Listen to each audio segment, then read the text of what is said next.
ब्रेकनंतर तुमचं पुन्हा एकदा स्वागत। या घडीची एक मोठी बातमी आपल्या हाती येते, त्याच्यावर आपली नजर आहे। अँटिलियाला पुन्हा धोका निर्माण झालाय का, हा प्रश्न पडण्याचं कारण म्हणजे आज मुंबईमध्ये एका टॅक्सी चालकाला 2 संशयितांनी अँटिलियाबद्दलची चौकशी केली। त्या चौकशीमध्ये त्या दोघांचा जो संवाद होता तो उर्दू मिश्रित हिंदी भाषेत ते बोलत होते आणि त्यांचं संपूर्ण वागणं सुद्धा संशयास्पद वाटलं। त्यामुळे त्या टॅक्सी ड्रायव्हरनं ज्याच्याकडे त्यांनी चौकशी केली ते पोलिसांना माहिती दिली। त्यांच्याकडे 2 बॅगा सुद्धा होत्या अशी बाब समोर आल्यानंतर त्या ज्या गाडीतून ते आले होते, वॅगनार गाडी होती, त्या गाडीच्या बद्दलचा तपशील सुद्धा लगेच नोंदवून घेतला त्या ड्रायव्हरने आणि मुंबई पोलिसांना त्याच्याबद्दलची तक्रार दिली। त्यानंतर मुंबई पोलिसांनी या संपूर्ण प्रकरणाची चौकशी सुरू केली आहे आणि त्या वाहनाची चौकशी जेव्हा केली तेव्हा बाब समोर आली की त्या वाहनाची नंबर प्लेट ही बनावट होती। सीसीटीव्ही फुटेजच्या माध्यमातून आता पोलीस या गाडीचा शोध घेण्याचा प्रयत्न करत आहेत। संशयितांचं रेखाचित्र सुद्धा काही वेळातच जारी केलं जाऊ शकतं अशी माहिती समोर येते। प्रशांत बाग आपले प्रतिनिधी आता आपल्या सोबत आहेत थेट अँटिलिया इमारतीच्या बाहेरून। प्रशांत, ही सगळी घटना समोर आल्याच्या नंतर आता मुंबई पोलिसांनी काय खबरदारी घेतलेली आहे? अँटिलियाच्या बाहेरचं चित्र काय? नक्कीच विलास, मुंबई पोलिसांनी अत्यंत गांभीर्याने हे प्रकरण घेतलेलं आहे, कारण या प्रकरणाचं गूढ ज्या प्रकारची माहिती सगळी समोर येते त्यामुळे हे अधिकाधिक वाढत चाललंय। इव्हन अँटिलियाच्या बाहेर प्रचंड मोठी सुरक्षा व्यवस्था जी वाढवण्यात आली आपण बघूया। माझा सहकारी प्रवीणला विनंती करतो, प्रवीण आपण दाखवूया की या ठिकाणी जी स्वतंत्र सुरक्षा व्यवस्था अँटिलियाची आहे, पण याचबरोबर मुंबई पोलिसांनी सुद्धा या ठिकाणी अधिक सुरक्षा व्यवस्था वाढवलेली आहे। कारण ही जी इमारत अँटिलिया जी आहे ही इमारत आपल्या नुसत्या भारतातच नाही तर जगातील अत्यंत प्रमुख उद्योगपती असलेल्या मुकेश अंबानी यांची आहे। अत्यंत कडेकोट सुरक्षा व्यवस्था या ठिकाणी घेतली जाते। केंद्रीय सुरक्षा यंत्रणेकडनं, केंद्रीय गुप्तचर यंत्रणेकडनं सुद्धा या पूर्ण घटनाक्रमाची माहिती घेण्यात आलेली आहे। ज्या प्रकारे किला कोर्टच्या बाहेर या 2 संशयास्पद व्यक्तींबरोबर संवाद झाला, आणखी त्यांच्या बोलण्याबद्दल ज्या संशयास्पद माहिती समोर येते, आणखी जो नंबर जो आहे तो पूर्णपणे बनावट असल्याचं समोर आलं, त्यानंतर या सगळ्या प्रकरणाचं गांभीर्य अधिकाधिक वाढलंय। पोलिसांच्या वेगवेगळ्या प्रकारचे 6 पथक या ठिकाणी काम करत आहे। आपल्याला माहिती की हा जो पूर्ण परिसर आहे म्हणजे की अँटिलियाला संलग्न असलेले सगळे रस्ते, या सगळ्याच ठिकाणी पोलिसांच्या वेगवेगळ्या 4 ठिकाणी नाकाबंदी करण्यात आलेली आहे। जीही कोणती वाहनं या ठिकाणी येतात त्या सगळ्या वाहनांची तपासणी सुद्धा केली जाते। संशयास्पद कार आपल्याला कुठे मिळते का याची सुद्धा माहिती घेतली जाते। केंद्रीय तपास यंत्रणेने सुद्धा घेतलेली माहिती त्यानंतर मुंबई पोलिसांना मिळालेलं हे एक मोठं आव्हान सुद्धा मानलं जाते, कारण ही इथली सुरक्षा व्यवस्था सगळ्यात महत्त्वाची आहे की ज्या प्रकारे या 2 जणांनी संवाद साधला त्या दोघांचं रेखाचित्र तयार करण्याचं आता काम सुरू आहे। आणि या रेखाचित्राच्या माध्यमातूनच नेमके हे कोण होते, कोण असू शकतंय। उर्दू मिश्रित हिंदीमध्ये त्यांचा संवाद सुरू होता, एकाची पूर्णपणे दाढी होती।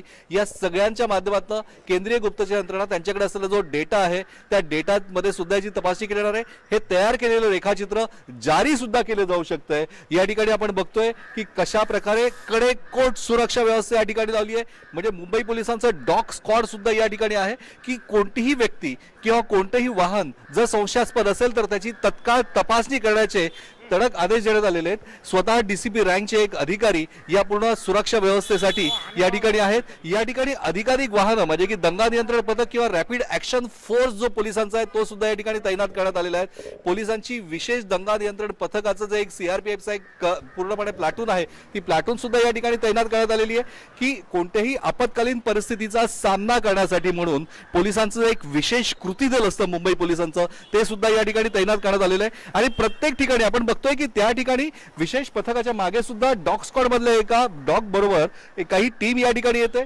आणि कोणत्याही प्रकारे तपासामध्ये हलगर्जीपणा राहू नये याची पूर्णपणे काळजी घेण्याचं काम मुंबई पोलीस आता करताय। अत्यंत गांभीर्याने हे प्रकरण घेतलेलं आहे, कारण या प्रकरणाचं गूढ नेमकं वाढत चाललंय।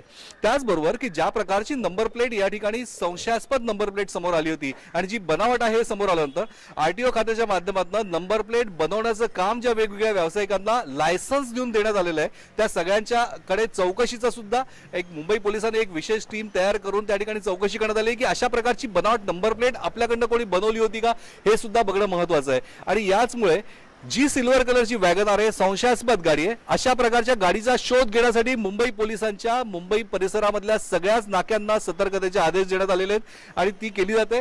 वेगवेगळ्या प्रकारचे सुरक्षा यंत्रणेचे या ठिकाणी जे अधिकारी कर्मचारी या ठिकाणी जे तैनात करण्यात आलेले यावरूनच जाणून येत आहे की अँटिलियाच्या बाबतीत अशा प्रकारची जी माहिती समोर आली आहे हे प्रकरण किती गांभीर्यानं पोलिसांनी घेतलेलं आहे। मुकेश अंबानी यांचं हे निवासस्थान, मुकेश अंबानी आपल्या देशातलेच नाही तर आपल्या जगातल्या अत्यंत प्रमुख उद्योगपतींपैकी एक।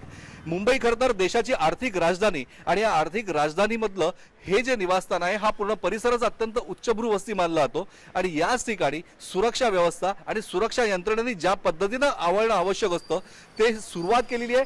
पोलिसांची अनेक वाहनं या ठिकाणी ये जा करताय, वेगवेगळ्या रस्त्यांवर सुद्धा संशयास्पद व्यक्ती असो संशयास्पद वाहन असो यांची तपासणी करण्याकडे सगळ्यात मोठा भर देण्यात आलाय आणि खूप मोठ्या प्रमाणावर सुरक्षा व्यवस्था जी आहे ती आपण बघतोय की अँटिलियाच्या बाहेर तैनात करण्यात आलेली आहे। ज्यावेळेस आपण अँटिलियाचा पूर्ण परिसर हा पेडर रोडचा कनेक्ट असलेला भाग ज्यावेळेस आपण जायला सुरुवात करतो त्यावेळेस आपल्याला लक्षात येतंय की वेगवेगळ्या प्रकारचे या ठिकाणी सुरक्षा यंत्रणा कशी आहे, म्हणजे रिझर्व्ह पोलीस दल असो, सीआरपीएफ असो, याचबरोबर मुंबई पोलिसांचं विशेष कृती दल असो, या सगळ्यांच्या वेगवेगळ्या प्रकारच्या प्लॅटून या ठिकाणी दाखल झालेल्या आहेत। एकंदरीत या प्रकरणाचं गूढ अधिक वाढतंय आणि जी माहिती त्या खबऱ्याकडनं मिळाली आहे स्वतः डीसीपी रँकच्या अधिकाऱ्यांनी त्याची तपासणी केली, चौकशी केली, त्यातले बारकावे समजून घेतले आणि यानंतरच लक्षात आलं की या प्रकरणामधलं हे गूढ अधिक वास्तव जे आहे किंवा जी माहिती समोर येते ती अत्यंत महत्वाची आहे। कोणत्याही प्रकारे मिळणाऱ्या माहितीला कोणत्याही प्रकारे क्रॉस चेक करणं, पडताळणी करणं हे सगळ्यात मोठं आव्हान मुंबई पोलिसांसमोर असलं तरीही याच्यामध्ये कोणत्याही प्रकारचा हलगर्जीपणा होऊ नये याची पूर्णपणे काळजी घेतली जाते। अँटिलियाच्या बाहेर असलेली सुरक्षा व्यवस्था जी आहे ती पूर्णपणे अधिकाधिक तैनात करण्यात आलेली आहे। याचे जे प्रमुख प्रवेशद्वार आहे किंवा जे स्टाफसाठी म्हणून प्रवेशद्वार आहे किंवा वेगवेगळ्या प्रकारच्या एजन्सी ज्या ठिकाणी या ठिकाणी तैनात करण्यात आलेल्या आहेत त्यांच्याकडनं सातत्यानं मायक्रो रिपोर्टिंग घेत असताना वेगवेगळ्या प्रकारचे म्हणजे की रस्त्याच्या दुतर्फा सुद्धा आपण जर बघितलं तर मुंबई पोलीस दलाच्या अनेक कर्मचारी सुद्धा या ठिकाणी तैनात करण्यात आलेले आहे। ताई, काय सांगाल तुम्ही किती वाजेपासून इथे आहात? आम्ही सकाळपासून आहे इथे। आता कशा प्रकारे सुरक्षा व्यवस्था काम करते तुमची, कारण जी माहिती समोर येते? चांगल्या प्रकारे करतोय काम। चांगल्या प्रकारे करताय असं जरी सांगत असले तरी छोट्या छोट्या गोष्टी सगळ्यात महत्वाच्या आहेत। तुम्ही या ठिकाणी जे खडा पहारा सगळे देत आहेत, काय सांगाल तुम्ही? काही संशयास्पद तपासणी अजून काही चालू आहे ना? काही तुम्हाला वरिष्ठांकडनं आदेश आले आहेत अलर्ट हवा म्हणून। कशा प्रकारचा अलर्ट तुम्हाला देण्यात आलाय? वरिष्ठांशी बोला ना आमच्या। आपण बघतोय की वरिष्ठांची बोला, शिंदे साहेब आपल्यावर शिंदे साहेब नक्कीच, पण कशा प्रकारे तुम्ही या ठिकाणी? आम्हाला माहिती नाही बोलायचं, आम्हाला नाही माहिती, आमच्या वरिष्ठांची बोला तुम्ही। हो, पण सतर्कतेचा इशारा तुम्हाला जो इथे देण्यात आला? आम्हाला आमच्या वरिष्ठांची बोला प्लीज। आपण बघतोय की शिंदे साहेब आहेत या ठिकाणी, पोलीस दलाचे अधिकारी आहे मुंबई पोलीसचे, ते सगळेजण हेच सांगताय की खरं तर प्रत्येक जण साशंक आहेत, काही कर्मचारी आहेत, काही अधिकारी आहेत, वेगवेगळ्या प्रकारचे प्लाटून्स या ठिकाणी आलेले आहेत की सतर्कतेचे आदेश देण्यात आलेले आहेत, मात्र याबद्दल कोणीही बोलायला तयार नाहीये आणि याचमुळे या प्रकरणाचा गूढ अधिकाधिक वाढतंय की कशा प्रकारे बंदोबस्त आपल्याला राखायचा आहे, कशा प्रकारे याची पूर्ण निगा आपल्याला राखायची, आणखी या प्रकरणाचं गूढ आपल्याला शोधायचं आहे। रेखाचित्र जोपर्यंत स्पष्ट होत नाही तोपर्यंत या प्रकरणाचं गूढ हे अजून कायम राहील असं एकंदरीत दिसतंय। पण अँटिलियाच्या भोवती सुरक्षा व्यवस्था ही अधिक गतिमान करण्यात आलेली आहे। सुरक्षा व्यवस्था अधिक कडक करण्यात आलेली आहे। तुम्ही सोबत राहाच, आपल्या सोबत अजित मांढरे सुद्धा जोडले गेलेले आहेत। अजित, या संदर्भात तुमच्याकडे काय अपडेट्स या घडीचे? विलास, जो टॅक्सी ड्रायव्हर आहे त्या टॅक्सी ड्रायव्हरची अजूनही चौकशी सुरू आहे। विशेष पथक जे आहे मुंबई पोलिसांचं इंटेलिजन्स त्यांचं एक पथक असतं, ते पथक जे आहे त्या ठिकाणी दाखल झालेलं आहे आणि त्या टॅक्सी ड्रायव्हरची उलट तपासणी करत आहे की नेमकी त्याने जी माहिती सांगितलेली आहे त्यामध्ये तथ्यता किती आहे, कशा पद्धतीनं ही सगळी माहिती जी आहे ती व्हेरीफाय आतापर्यंत पोलिसांनी केलेली आहे त्याचा देखील हे पथक जे ते आढावा घेते।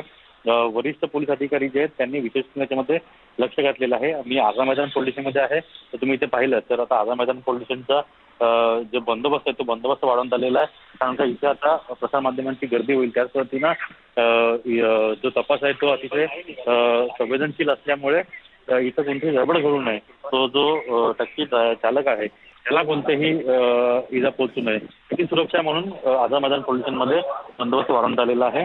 पोलीस जे आहेत ते वारंवार वेगवेगळ्या पद्धतीनं त्या टॅक्सी ड्रायव्हरची विचारपूस करत आहेत, त्याची तपासणी करत आहेत आणि हे सर्व होत असताना टॅक्सी ड्रायव्हर नेमकं कशा पद्धतीनं माहिती देतोय आणि त्याची माहिती जी आहे ती व्हेरीफाय केली जाते। मुंबई पोलिसांच्या एका वरिष्ठ अधिकाऱ्याशी बोललो त्या हिशोबाने मुंबई पोलिसांचं जे पोलीस मुख्यालयामधलं मुख्य जे कंट्रोल सेंटर आहे, सीसीटीव्ही कंट्रोल सेंटर जो आहे, त्या कंट्रोल सेंटरमध्ये 3 वरिष्ठ अधिकारी बसलेले आहेत आणि जी वेळ सांगितली त्या वेळेच्या 500 पुढचे जे फुटेज आहेत, ते फुटेजांचा स्पॉट जो आहे, सीएसटी बाहेरचा स्पॉट जो आहे, त्या स्पॉटवरती या नंबरची किंवा या रंगाची गाडी जी आहे, ही गाडी कुठे आली आहे, कशी कुठून आली, कुठे गेलेली आहे, याची चाचपणी केली जाते आणि त्यानंतर पूर्ण जो आहे सीसीटीव्ही फुटेज येथे तपासले जाते. म्हणजे मुंबईतल्या सीसीटीव्ही विशेष करून जो साऊथ झोन भाग आहे, झोन 1चा जो भाग आहे, या सगळ्या भागातील सीसीटीव्ही फुटेज आहे ते फुटेज तपासले जात आहेत आणि या सगळ्या पार्श्वभूमीवरती नेमकं कशा पद्धतीनं हा तपास जो तो पुढे नेता येईल किंवा जे टॅक्सी ड्रायव्हर आहे त्यांनी जे वर्णन केलेलं आहे त्याच पार्श्वभूमीवरती रेखाचित्र काढणारे देखील 3 कलाकार जे आहेत त्यांना आता पाचारण करण्यात आलेलं आहे. रेखाचित्रकार जे आहेत त्यांना पाचारण करण्यात आलेलं आहे, ते रेखाचित्र काढतायत. जो टॅक्सी ड्रायव्हर आहे ते त्याचं वर्णन सांगतोय. वरिष्ठ पोलीस जे निरीक्षक आहेत भूषण बेलनेकर यांनी देखील त्या जो टॅक्सी ड्रायव्हर आहे त्याची चौकशी केलेली आहे. त्यानंतर विशेष पथक आलेलं आहे. त्या पथकाबरोबर रेखाचित्रकार आहेत ते ज्या टॅक्सी चालकाच्या सांगण्यावरून रेखाचित्र काढतायत. ही सगळी प्रोसेस सध्या सुरू आहे आणि टॅक्सी चालकाने जे सांगितलेलं आहे त्याची वेगवेगळी माहिती व्हेरीफाय करण्याकरता जवळपास 7 ते 8 पथकं जी आहेत, विशेष करून लोकल पोलीस स्टेशन जे आहे त्या सगळ्या पोलिसांना आदेश देण्यात आलेले आहेत. स्वतः जॉईंट सीपी जे आहेत त्या ॲडिशनल सीपी जे आहेत या प्रकरणाची पदोपदी वेळोवेळीची माहिती घेत आहेत. त्यामुळे मुंबई पोलिसांवर देखील मोठ्या प्रमाणात प्रेशर आहे आणि हे सर्व होत असताना तपासामध्ये कुठेही दिरंगाई होऊ नये म्हणून वरिष्ठ अधिकारी विशेष करून या सगळ्या प्रकरणामध्ये लक्ष घालतात. अजित, जी माहिती समोर आली या टॅक्सी ड्रायव्हरकडून, त्या संशयितांच्या मध्ये काही बोलणं सुरू होतं आणि ते बोलणं सुद्धा त्याला संशयास्पद वाटलं. उर्दू मिश्रित हिंदीत ते बोलत होते असं कळत आहे. काय त्यांचं नेमकं बोलणं होतं, त्यांच्या बोलण्यातून काय बाबी समोर येत आहे ज्या पोलिसांना एक लीड मिळू शकतो? हाच लीड आहे, 2 लीड आहे याच्यामध्ये. तिला की जो व्यक्ती होता त्याच्याकडे संशयित बॅग होती, त्याचं हिंदी जे होतं ते उर्दू मिश्रित होतं. म्हणजे मुख्यत्वे भारतामध्ये असलेले विशेष करून मुंबईमध्ये वावरणारी जी लोक आहेत या लोकांचं हिंदी जे असतं ते त्याच्यामध्ये मुस्लिम शब्द जे आहेत त्यांचा उर्दू शब्द जे आहेत त्यांचा जास्त वापर केला जात नाही. पण ही व्यक्ती जी आहे ती अशा पद्धतीने बोलत होती म्हणून त्या टॅक्सी ड्रायव्हरला जो आहे तो संशय आला. त्याच्या वागण्यातून बोलण्यातून वेगळं असलेलं सामान आणि तो वारंवार ॲग्रेसिव्हली अँटालियाचा पत्ता विचारत होता. तर या सगळ्या बाबतीमध्ये त्याला संशय आला म्हणून त्याने ॲड्रेस सांगितल्यानंतर तो तात्काळ जवळच आझादमध्ये पोलीस होतं. ठीक आहे, त्या पोलीस स्टेशनला आला आणि तक्रार नोंदवतो. ठीक आहे. धन्यवाद अजित, तुम्ही दिलेल्या सगळ्या सविस्तर माहितीबद्दल. यानंतर आपण प्रशांत बाग यांच्याकडे जाऊया. प्रशांत, अँटिलियाची सुरक्षा नेमकी कशी असते याच्याबद्दल जरा सविस्तर सांगा. विलास, आपल्याला माहिती आहे